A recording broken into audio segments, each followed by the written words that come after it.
And I said this to myself. I made a promise that the next person that I'm serious with, I'm gonna put everything I have into that relationship to make it work.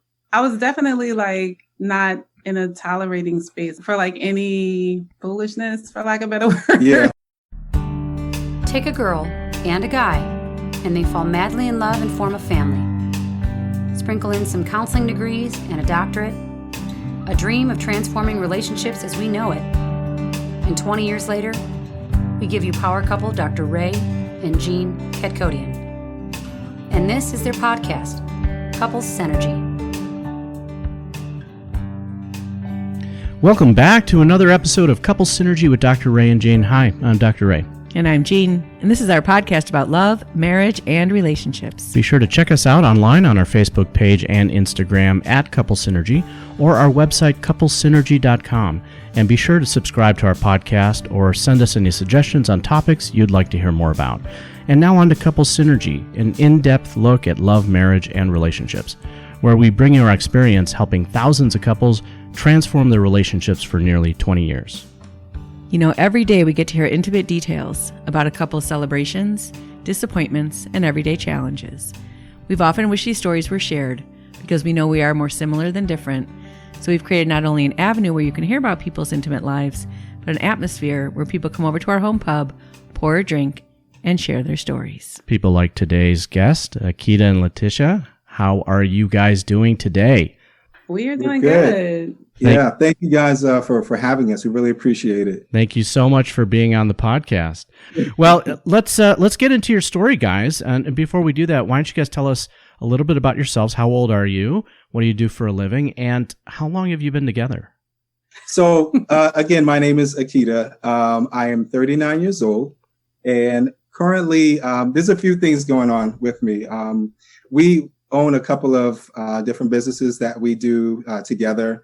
Also work as a counselor at a university where I help students, kind of guide them through their professional goals and career goals.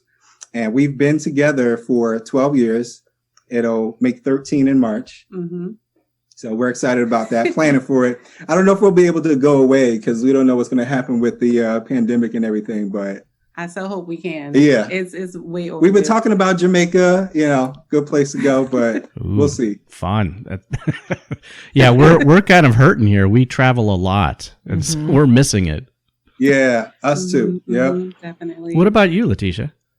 And I'm Latisha. I am 43 years old, and I am the host of a podcast entitled Boss Ladies Connect, and I work on multiple businesses with my husband, and just really passionate about helping women move past their fears and really just walking in purpose. And so I do a lot of other events and online virtual communities I have where we kind of connect in that way.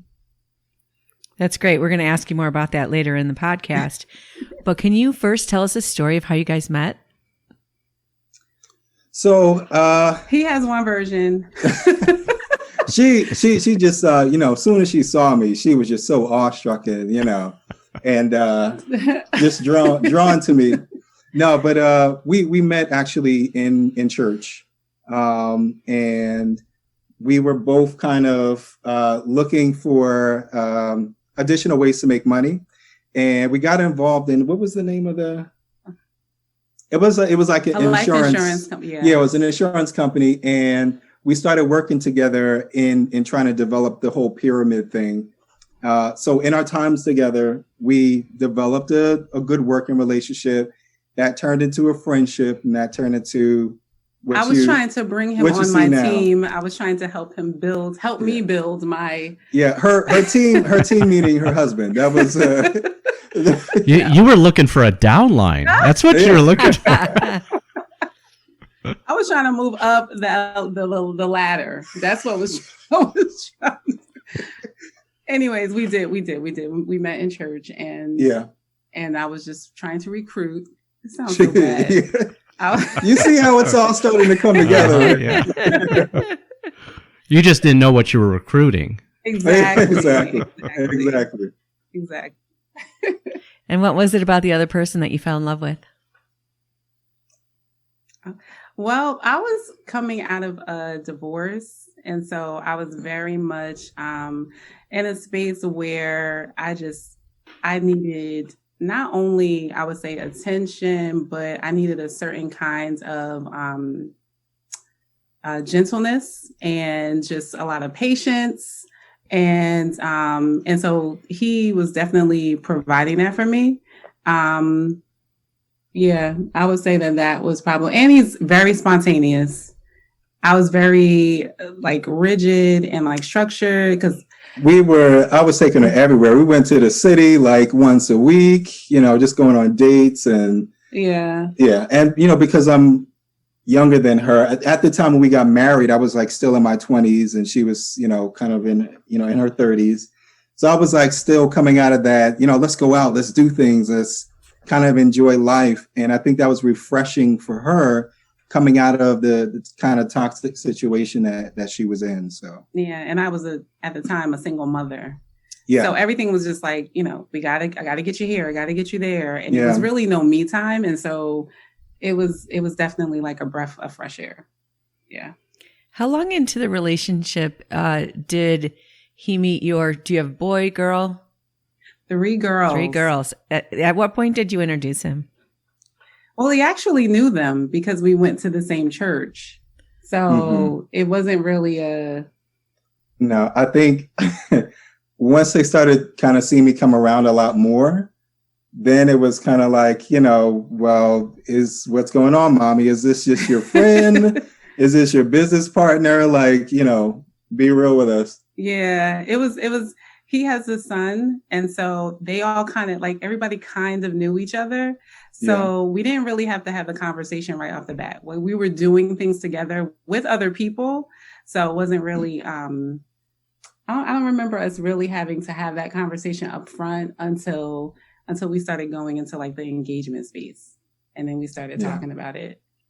Now, Akida, were you married prior also? So no, it's my first and only marriage. Okay.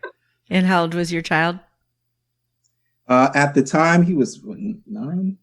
Yeah. Yeah, he was 9.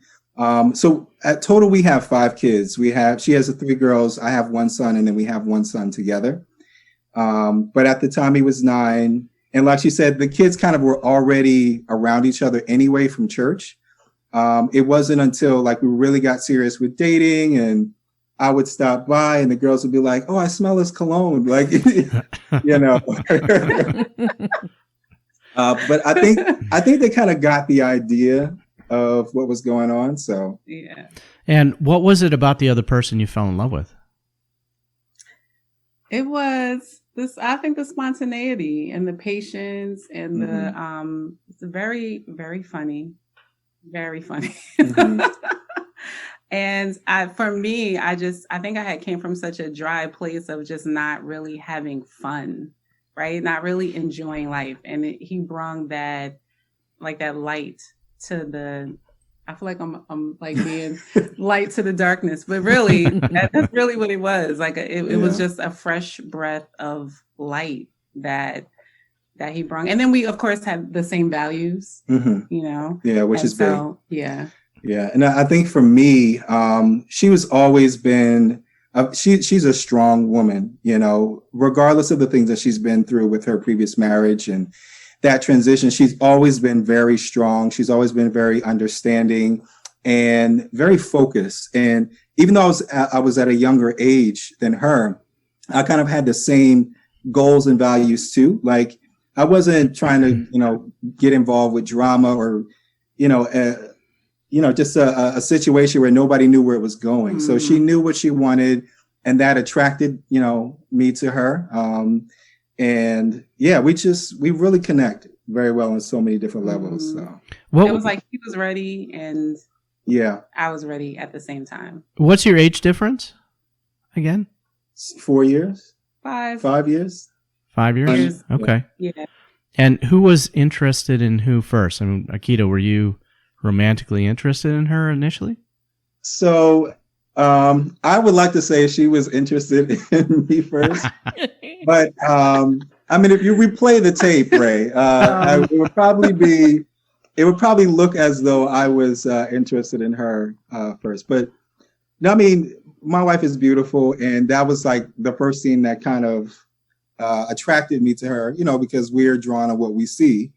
And then I started to know about her mind and conversation and her dreams and aspirations. Like those are the things that it made me really say, I want to spend the rest of my life, with this person. So. Did either of you have concerns about your age differences, and how has that played out over the years? I think initially I was like,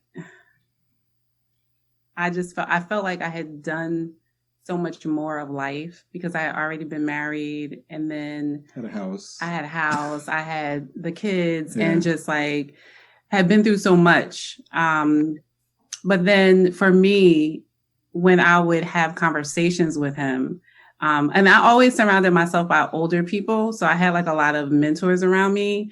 And when I would have conversations with him and like ask him advice or talk to him, his opinion and his thought process was really lining up with what some of the other people that I surrounded myself with had. Like I literally used to check, like, are you making sense? So I don't think that, after I realized that we could really conversate and that, he was more mature than his age, then I was in a space where I was like, okay, this is not really a problem. Yeah. And then I think I didn't really look like a whole lot older than him either. So people thought we were sister and brother. Yeah. Yeah, so that helped. Yeah. But how has it played a part? I think for me, I mean, I love the idea because, at the time I'm a younger guy and I was able to, be attracted and can get that mutual attraction from somebody who was older than me. So for somebody who was like 26, 27, that's like, okay, cool. I would say probably one of my fears that I dealt with during that time was that I can meet her expectation. You know what I mean? Because she experienced so many different things and I haven't experienced some of that yet. So I just wanted to make sure that I could be at the same level that she was at. So we have a very similar story. Pretty similar, yeah. I was a single mom and 30 when I met him. And you were 24. Oh, wow. Yeah. So all those kind of things. Very similar. Yeah. So tell us about your engagement. How did you make those decisions? Well, we dated for almost a year? Yeah. Almost a year before we decided to get married. So at what point did you know that you were a couple? Oof, that's a good question. Well, I think in the beginning, I was coming out of so many other things and I wasn't really anxious to jump into anything right away. But then I began to realize that,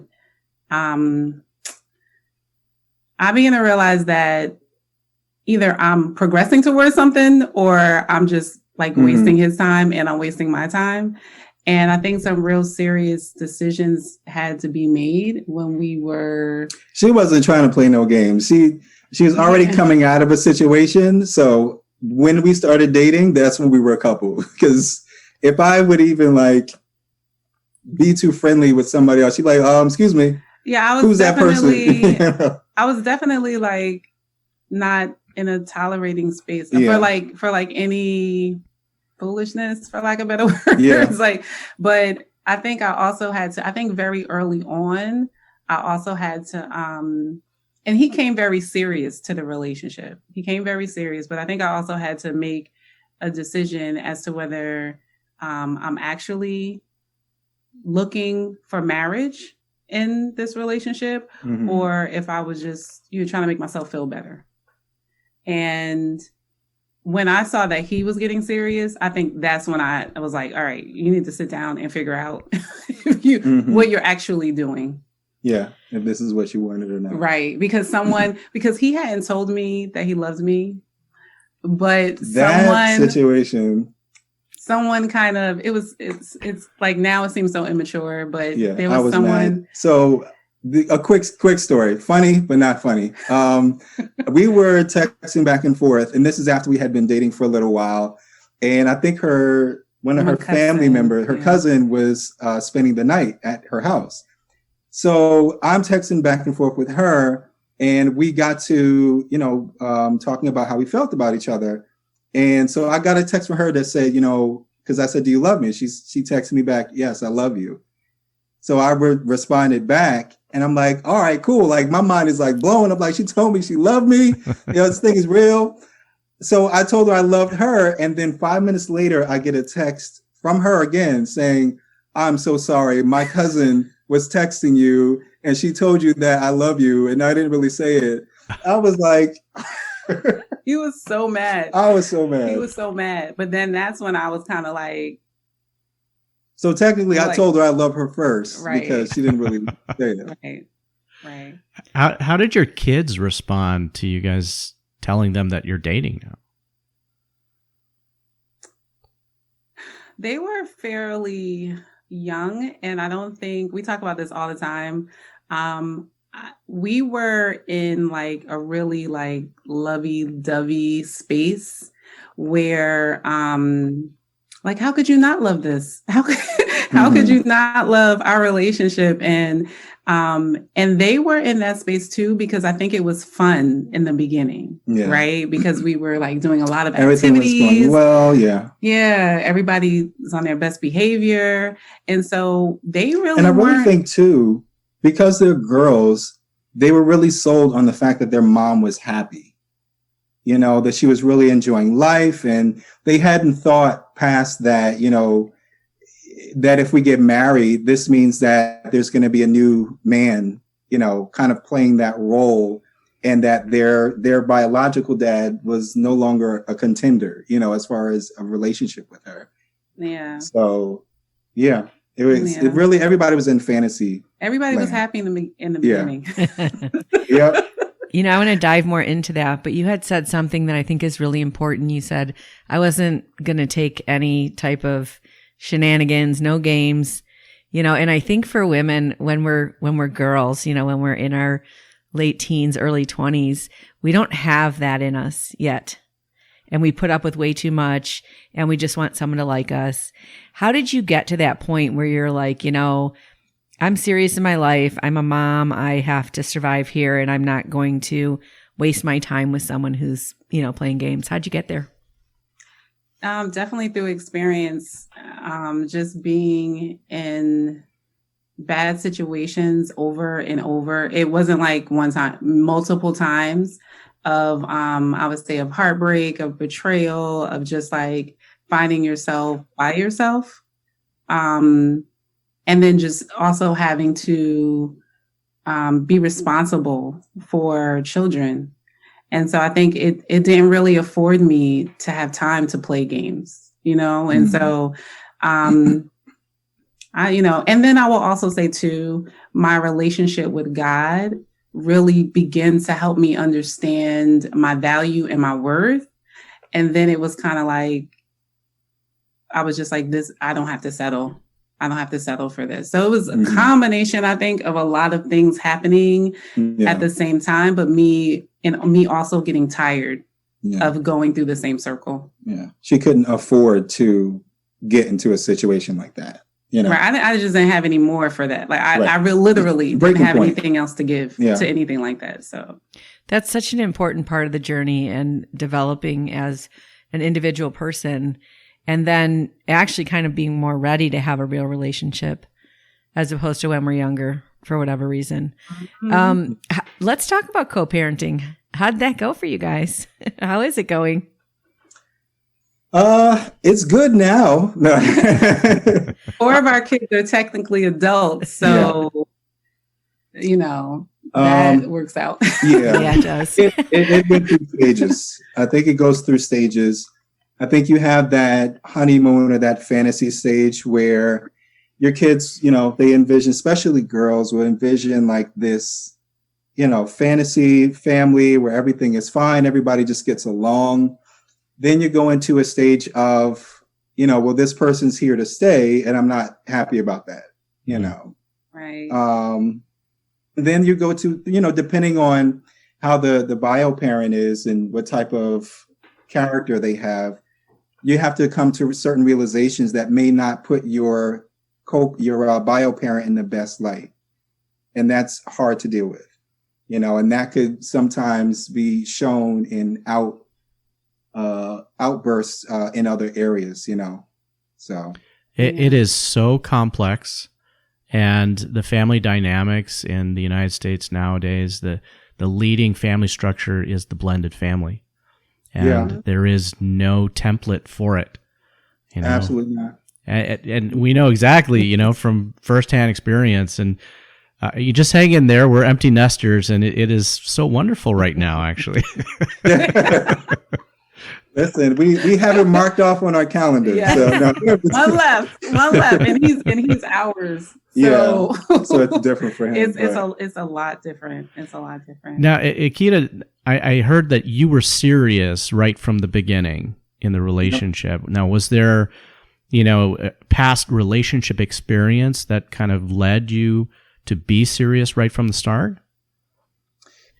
Yeah. So I've been through a lot of different relationships before we kind of met, but as we stated, my son that I had, I was with his mother for some time on and off, and there were a lot of same experiences where we both kind of hurt each other. We would try to work it out, and it doesn't work. And then as I started getting older, see, it's different when you don't have a child. You kind of take more risks with certain things. But then when you have a child and you get older, you start to think about, like, where am I going with this, And I think once we got connected, she was kind of done with it. I had, not with my son's mother, but I just got at another long relationship that didn't end well. So I was kind of like, all right. And I said this to myself. I made a promise that the next person that I'm serious with and that I get married to, I'm going to put everything I have into that relationship to make it work. And it just so happened. No, I'm just kidding. I caught him. But she caught me right at that moment. And you know what I would say, what really drew me to her, that was so attractive to me, is the fact that she knew her worth, and that she was not just a video game that I can just beat the level and go to the next round, Mm-hmm. Like, it was one of those things where it took time, it took effort. And, we're chasers, we're hunters, you know what I mean? So the hunt and the chase was a challenge for me. So that really, really made it more worthwhile. That's awesome to hear. Mm-hmm. That really is. It's interesting that you referenced, like, video games. And that's one thing. We interviewed a sex therapist a couple episodes ago, and she was talking about the influence of technology on relationships, whether it's, gaming and distraction or pornography or things like that it really does turn other people into a character in a show and not a real person. And that's really interesting. And I think, I knew that, and I grew up before I'm 50, I'll be 54 in a couple weeks. Before all the internet stuff happened, and you learned about love and sex from a real person and not from, watching fantasy. Yeah. Mm-hmm. Yeah. And so, that's really awesome that you were able to, like, get beyond that, because I think too often, especially the younger women, they want to be liked, and they have to compete with all that. So they're having sex really quick, and they're not holding their space, and they lack confidence, and they lack that self-worth. So that's really awesome and I think those women need to know, and the guys too, that there are men that want that. Mm-hmm. Yeah. Yeah, absolutely. I mean, men do want commitment. They do want a partner, someone that has their back. Those that are non-committal, there's a lot of self-esteem issues that prevent them from really wanting to connect with anybody. Right? Yeah. So, the question came to my mind. Actually, I was wondering, I imagine that being in the same church community was really helpful in kind of bringing you guys together and having that guidance, to be able to kind of facilitate that transition into a blended family. Yeah. 100%. Definitely. Yes, definitely. We had a really, really strong support system. People who genuinely wanted to see us succeed. Yeah. And then people, and the church that we were a part of was very, very big on marriage and family. And so like we did our premarital counseling. Yeah. We were up in the office when things weren't going well. Yeah. And just really. And a lot of the support we had were people who were married, but, showing that fruit of a successful marriage. Yeah. Not to say that they were perfect, but they knew how to navigate through those things. So when you're surrounded, I'm sure you guys know, anytime if you want to be a successful business person or whatever you want to be, you surround yourself around people who are successful in that area. So that's, we just were blessed to be in that situation. Yeah, again, that goes back to what do we really see in real life with real people, which is kind of why we do the podcast. Because, it looks very pretty online and it's not at all for any of us. It's a lot of work. And talk about the fruits of it it's the most rewarding thing that you can possibly do is be a witness to another human being's life and be there for them when they're down and when they're up. And we live in such a throwaway society that it gets down and everyone wants to bail. And it's, for people that are out there, you do need help. You need support. You can't do it alone. We're not designed to do it alone. Yeah, we've said in past podcasts that, relationships today are much more difficult than they ever have been. And part of that reason is that dismantling of the community. And so that's really awesome to hear that you guys had that community to be there as a support and, as a resource for you too, because, there are a lot of people out there that are trying to do this on their own and they don't really have anyone to go to, and you can't, if you do what you've always done, you'll get what you've always gotten. Right. That's right. Right. Yeah. Exactly. And a lot of times, people think that it's something wrong with going to get help or seeking guidance from people. And there's absolutely nothing wrong with it. That should be a necessity. Even when things are going well, you should still seek the help of other people. Right. Olympic athletes have coaches. Right. Right. Tell them. So you guys have benefited from other people kind of mentoring you, and now you guys are kind of offering that back out into the world. Tell us how you decided that and what you guys are doing. Yeah, isn't it weird how that just cycles around like that? So we, one of the things that we kind of learned from the people that we seek advice from was to just kind of make sure that we communicate with each other, because that's the number one or one of the top issues with relationships is lack of communication. So we really pride ourselves in having what we call check-ins and just to, get a pulse check, see what's going on with each other, discussing what's on our heart and all of that good stuff. But then life got in the way. We were working and we started to kind of lose that factor in our relationship. So I wanted to find a way for us to connect back together and to bring us back together and really discuss our issues.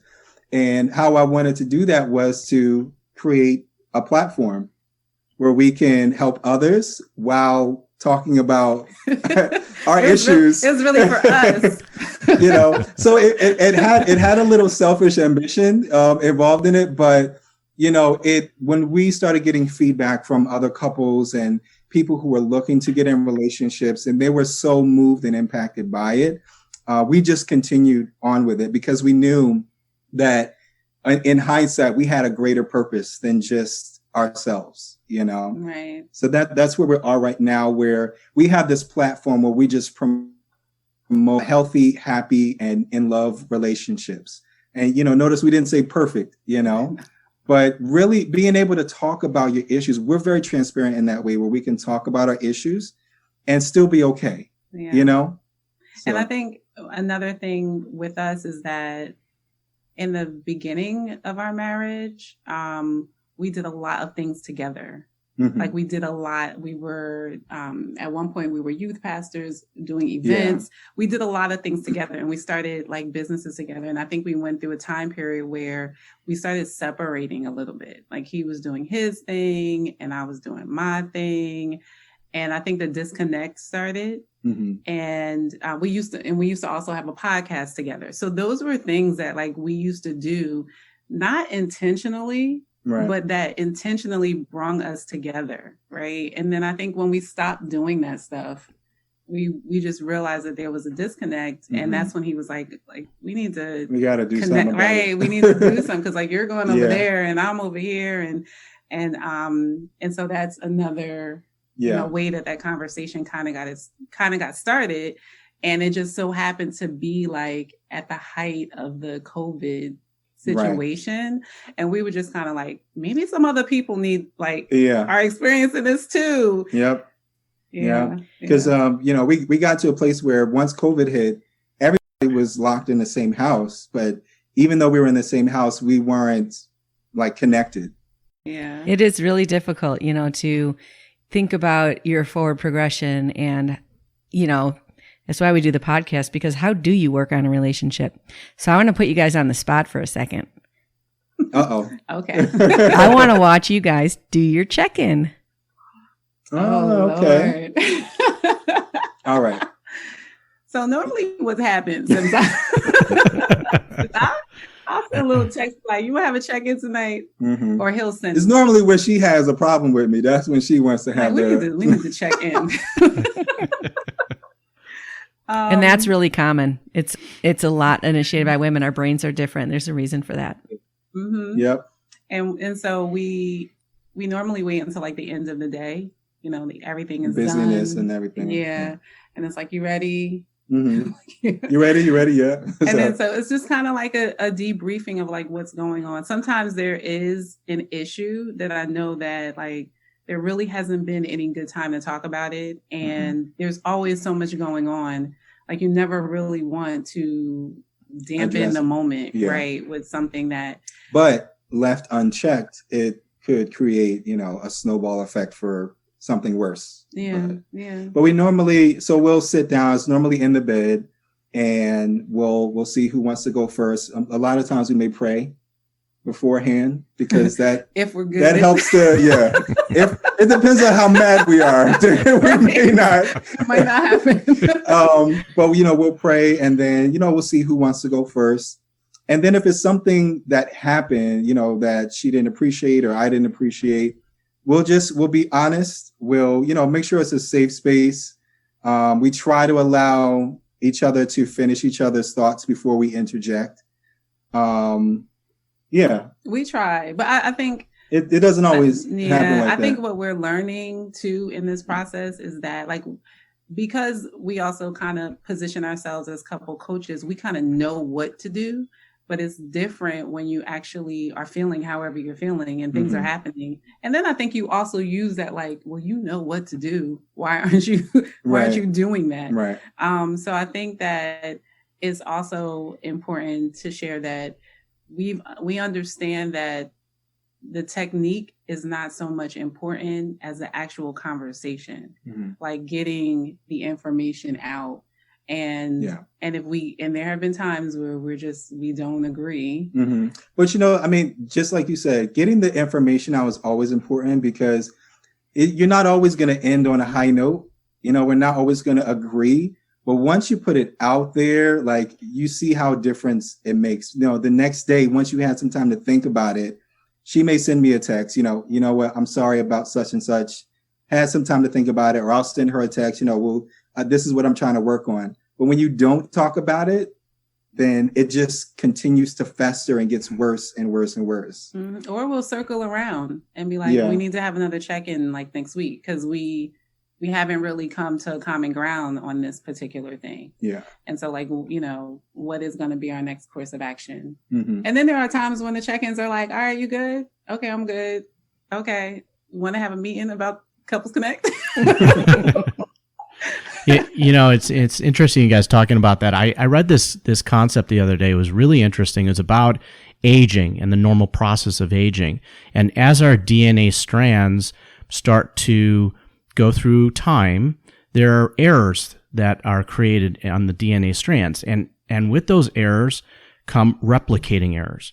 And so as these DNA start to replicate, they create more errors. And over time, it becomes much more weak, right? And that's where we get susceptible to immune system issues and just the degradation of our bodies, right, over time.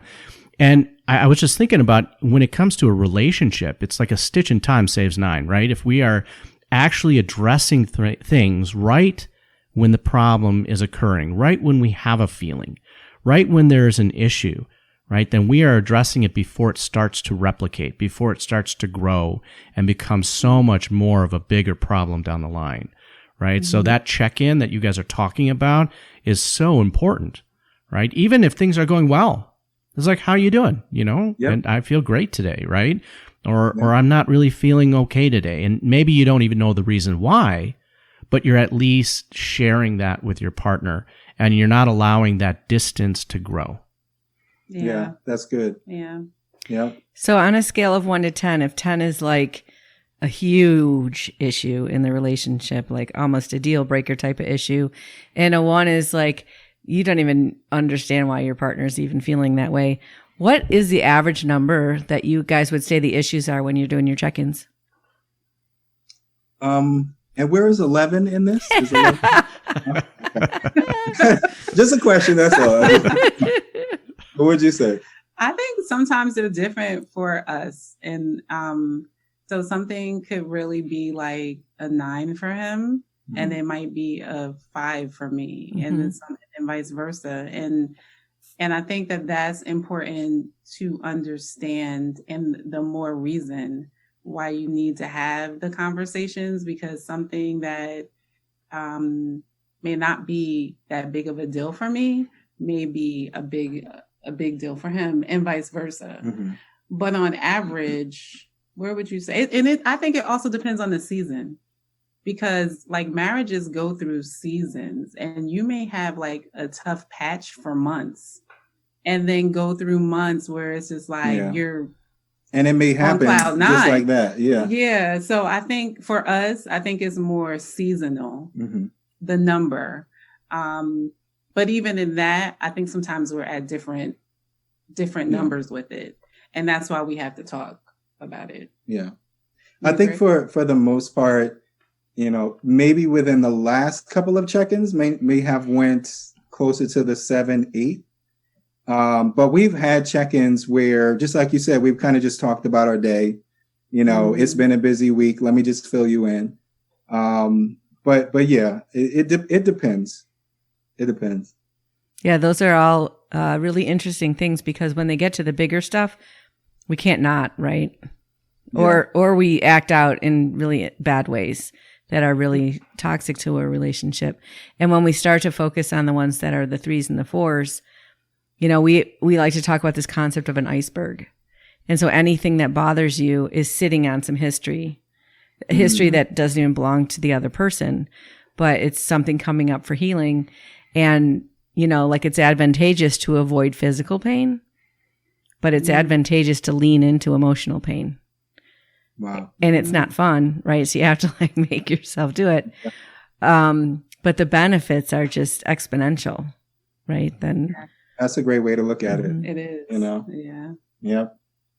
I like that. We can definitely appreciate the fact that you guys are doing this to also help your relationship, because, we often say that we can't preach it if we don't live it.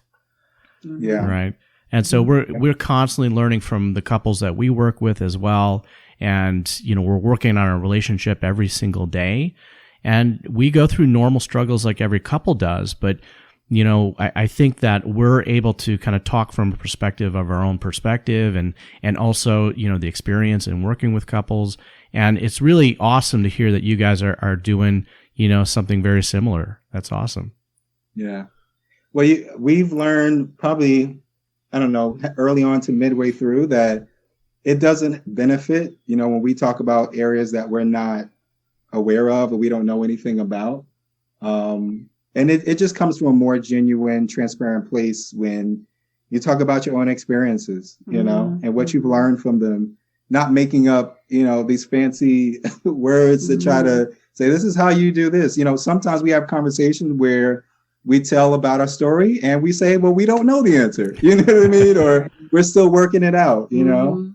And I think it's so, it does something, it helps us grow as individuals, because sometimes there are podcasts where we're just learning so much, or it's like right on time for like a check-in that we have to have. And I think a lot of times you can forget in marriage, like the good things, especially if you're like, you have a issue that is like glaring at you, you can forget all of the other stuff and like all the other work. Yeah. And so when we have conversations with couples, sometimes we got to go down memory lane. So that reminds us, like, we've been doing this for a minute. Like we're going to be okay. We'll just get over this. And then sometimes we have conversations where it's like a new insight or a new way of looking at it. And we're like, I'm glad we talked to them. Yeah. Because we, believe it or not, we, as much as we try to help others, we gain a lot from the other couples that we talk to, you know, whether they know it or not, but just something they say, their experience, how they handled it, you know, it's a two-way street, you know? Mm-hmm. Yeah, we do go through seasons, and, you know, there's hormones play a huge role in that. And healthy couples fight exactly like unhealthy couples. The only difference is healthy couples repair it and unhealthy couples don't. And that idea of leaning into it and having those conversations that are difficult, even if you don't resolve it or have the answer, that's like 9/10 of it, because then you can at least, you know, you're thinking about it. And whenever we don't talk it out, we get in our head and we just get this mental activity and turn the other person into a monster, and it's terrible and not fun. Mm-hmm. Yeah. What did you guys learn as children in the homes you grew up in that is the same or different from what you guys are doing now in your relationship? Well, I grew up in a single parent home. So Single child at the time. So I didn't, I mean, honestly, especially in my first marriage, I just mirrored everything off of the Cosbys. I mean, I did. I mean, I really did, which is kind of sad right now to say. But so I didn't really have a gauge. I didn't even really know how women and men really interact, especially like in a marriage. So, yeah. I will say also probably the slightly negative.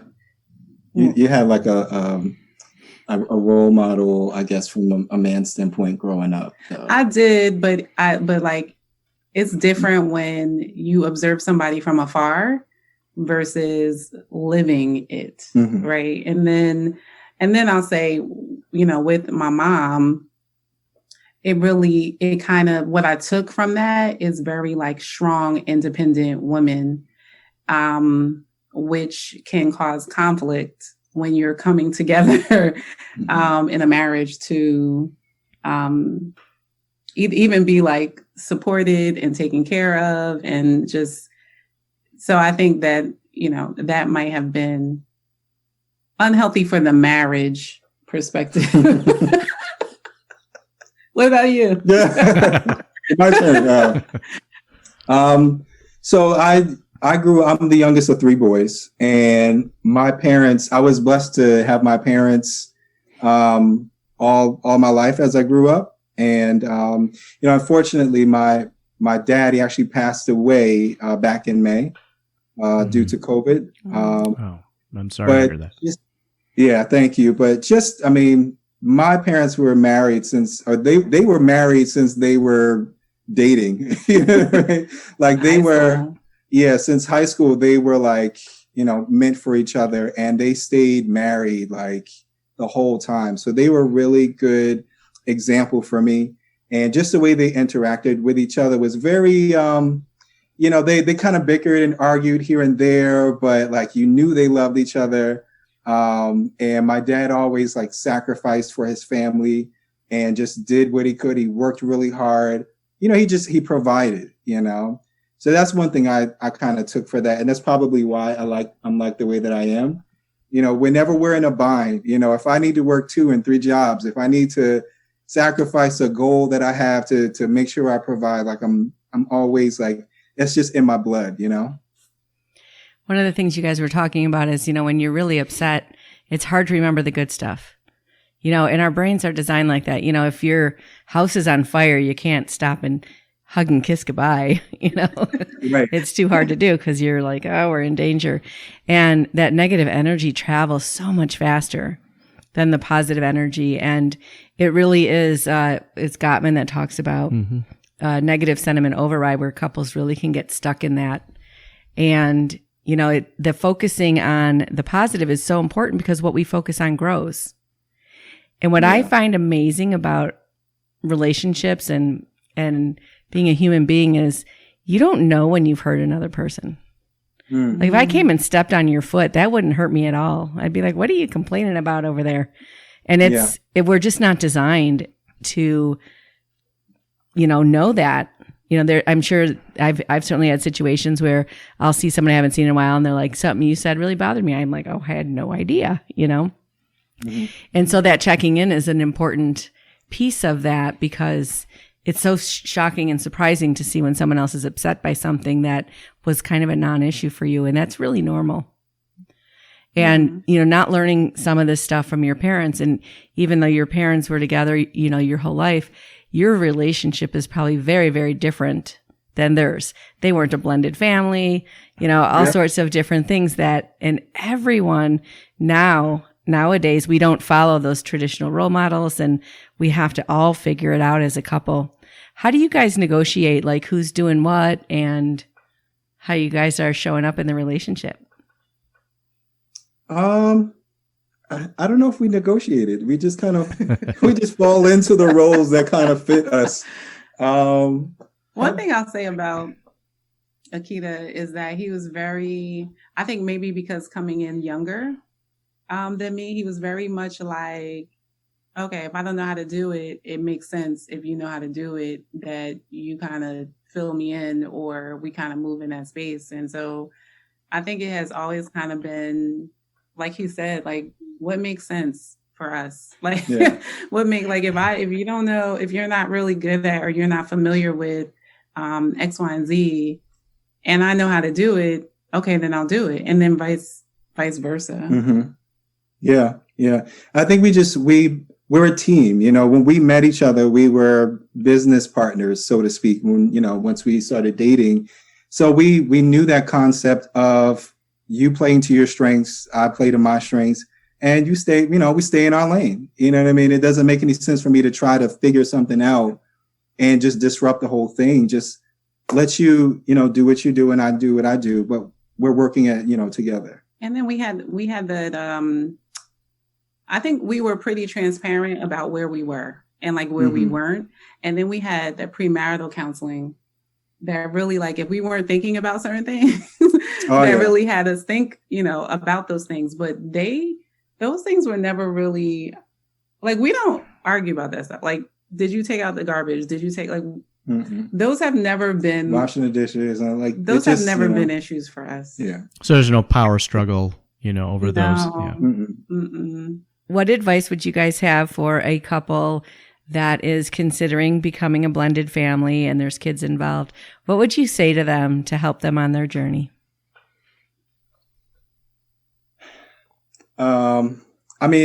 One, I would say, and I know it's different for every blended family, but, just prepare yourself for whatever. If everything goes well, great. But don't be in a place where you're caught off guard if things start to go up and down, or if somebody's acting out because they are not taking well to the new, family. Like, just prepare yourself for those things. Because what happens is when you're not and they catch you off guard, you react off emotion, and you react off anger, you react off resentment. Did I make the right decision? All those types of things. So you don't want it to catch you off guard. You want to not expect it, but prepare for it in the event that it happens. Yeah. And I think the other piece of advice that we give couples, whether they're blended or not, but really helped us as a blended family, what we were told was that there's this circle, and that it's you and your husband and God in the circle, and that the children and the job and the finances and the bio parents and everybody else is on the outside of the circle. Yep. And you just really need to make sure that your circle is tight, because if your circle is tight, then you can deal with all the other things together. And so that really, really stuck with us. So we did, I think that was marriage 101 for us. Yeah.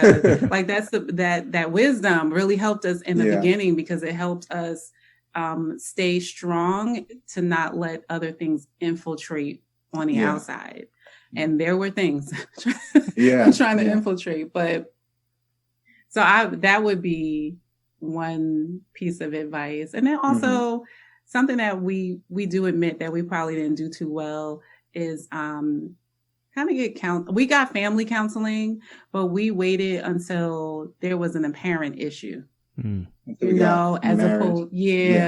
opposed to incorporating some of the kids in that space. And I think really understanding that what we didn't really understand was that there was going to be a major life shift for them, because we were like on cloud 9. So like Akida said, just being prepared. We, like she said, we didn't start looking into that until we noticed, some of our kids started acting out. Right. Or, just being in a really sunken place, or dealing with identity issues, or those types of things. So your advice would be to be preemptive. And if you're creating a blended family, don't wait till a problem happens, but really just talk about the transition and seek guidance, in that transition. Even if it's during the engagement stage, when you're planning to get married, like set that preparation and that expectation up. And I think with kids, you can't always, even though they say everything's okay, you can't always just take, because they don't know how to articulate it. Right. Yeah. Yeah. Especially when you're like, until they become a teenager, then they articulate everything. Then you're going to know. But I think also just being aware that as a parent, you want the okay. Like even if you might be seeing behaviors that's not okay, if they're still saying okay, because you really want this to work, you're going to take that okay and just ride with it when it really may not be okay with them. Right. So before we get to the last question, tell us about, is it Couples Connect? Is that your program or your podcast or your business? Is that what it's called? Yep. And how can people find you guys? So we're on Facebook. We're on Instagram. Facebook is Couples Connect, and Instagram is Couples _Connect. Right? _Couples _Connect, because the other ones were taken, and I'm mad at whoever took it. But _Couples _Connect. We do. We house a lot of interviews with other couples, talk about different areas from finances to communication, to starting a business, to blended families. We have a really good video on that.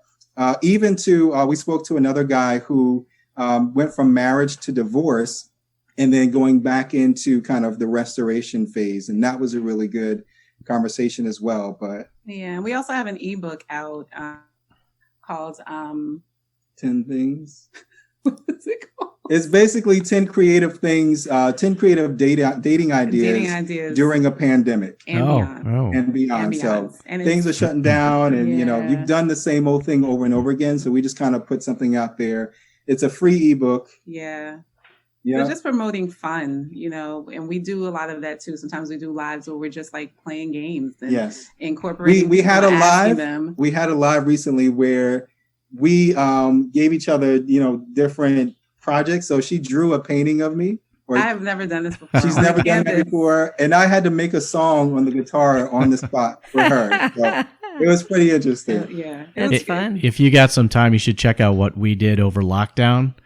We did a meditation every single day, and it lasted 76 days, and it turned into these skits that we did every single morning.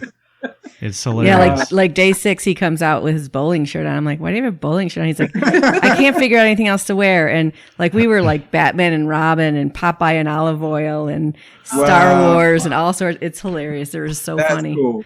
So That's creative. cool. Yeah. You guys can check that out on our Couple Synergy page Yep, on Facebook. on Facebook. Yeah, and if you guys ever want to interview us, that would be fun. You can turn the tables on us. Cool. Yeah, of We're course. going to have tons of questions. We'll put you guys on the All spot. right. Okay, so last question. What is it that your partner does that you know they love you? You go first. What doesn't my no. So my wife's love language is acts of service. So I know that she loves me when she just does those little things that says that she's thinking about me. If she knows I've had a hard week or my job has been stressful, she'll go and pick up a card for me and write something really, really nice. If she goes to get something to eat, she'll ask me if I want something. Just those little things. If I mention something, oh, I need this, so I ran out of that or this, she'll go and she'll pick up that for me without even me needing to ask her. So just lets me know that I'm on her mind. Mm-hmm. And I guess I would echo the acts of service because it's like what makes me know that you love me. Mm-hmm. So like say if there's, I've been trying to get like the curtains up or because we just moved and trying to get certain things up, and I get a text and I'm like, and he's like, tomorrow we're going to do X, Y, and Z, like the list of things that that I want to do. So I think it's just like thoughtful things like that. Like, I hear you, I hear what you've been saying and I'm making time for what you've been talking about. Yeah. Or bothering me about. Well, Akida and Latisha, we want to thank you so much for joining us today on Couple Synergy. This has been really fun. That idea of, staying on top of things is why we created a program called Connections. So it's couplesynergymethod.com Connections.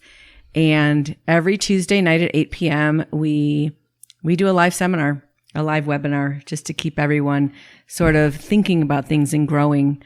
And, since the beginning of time, people have been sharing stories to grow and heal and bond. And we hope that by you guys sharing your story, it's enriched your lives and the lives of our listeners. Yeah. Thank you. Yeah, we hope the same. Thank you guys so much for having us. We had a great time. Can't wait to have you guys on our show. But thank you. Thank you, all of you, for joining us and listening to Couple Synergy today. Our passion is in helping couples have a happy and healthy relationship, and this podcast gives us a fun way of bringing our knowledge and expertise to you, our listeners. For all of you listening, please subscribe to our podcast and please leave us a review.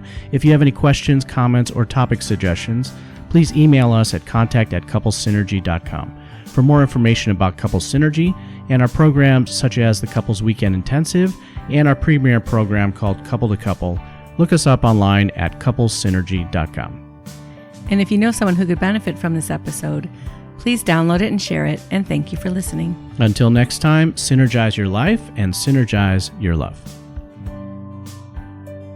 You have been listening to Couple Synergy with Dr. Ray and Jean Ketkodian. Couple Synergy was recorded, edited, and produced by Dr. Ray and Jean Ketkodian. Voiceover and music entitled Breathe and Let Go was recorded and composed by Gina Gonzalez.